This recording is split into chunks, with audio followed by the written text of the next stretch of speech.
सबसे बड़ी सीख देने वाली कहानी एक समय की बात है। एक जंगल में सेब का एक बड़ा पेड़ था।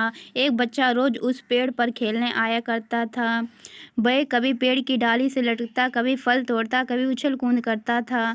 सेब का पेड़ भी उस बच्चे से काफी खुश रहता था। कई साल इस तरह बीत गए। अचानक एक दिन बच्चा कहीं चला गया और फिर लौट के नहीं आया। पेड़ ने उसका काफ़ी इंतज़ार किया पर वह नहीं आया। अब तो पेड़ उदास हो गया था। काफ़ी साल बाद वह बच्चा फिर से पेड़ के पास आया पर वह अब कुछ बड़ा हो गया था।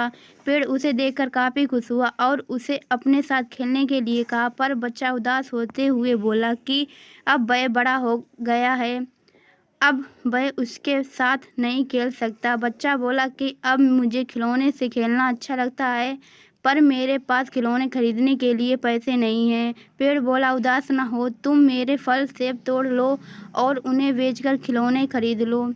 बच्चा खुशी खुशी सब सेब तोड़ ले गया लेकिन वह फिर बहुत दिनों तक वापस नहीं आया। पेड़ बहुत दुखी हुआ।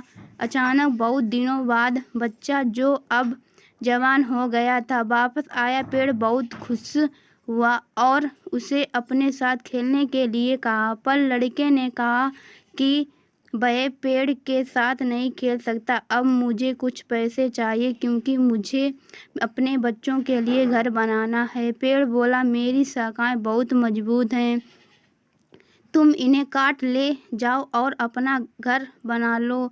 अब लड़के ने खुशी खुशी सारी शाखाएं काट डालीं और लेकर चला गया। उस समय पेड़ उसे देखकर बहुत खुश हुआ लेकिन वह फिर कभी वापस नहीं आया और फिर से वह पेड़ अकेला और उदास हो गया था। अंत में वह काफी दिनों बाद थका हुआ आया।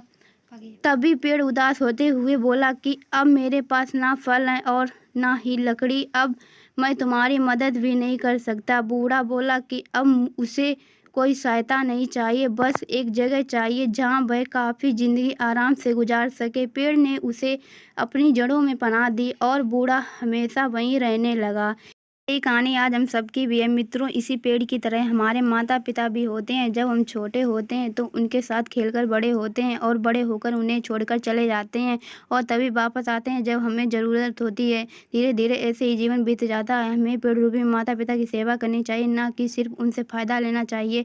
इस कहानी में हमें दिखाई देता है कि उस पेड़ के लिए बच्चा बहुत महत्वपूर्ण था। वह बच्चा बार बार ज़रूरत के अनुसार उस सेब के पेड़ का उपयोग करता था, ये सब जानते हुए भी कि वह उसका केवल उपयोग ही कर रहा है। इसी तरह आजकल हम भी अपने माता पिता का ज़रूरत के अनुसार उपयोग करते हैं और बड़े होने पर उन्हें भूल जाते हैं। हमें हमेशा अपने माता पिता की सेवा करनी चाहिए, उनका सम्मान करना चाहिए और हमेशा भले ही हम कितने भी व्यस्त क्यों ना हों, उनके लिए थोड़ा समय तो भी निकालते रहना चाहिए।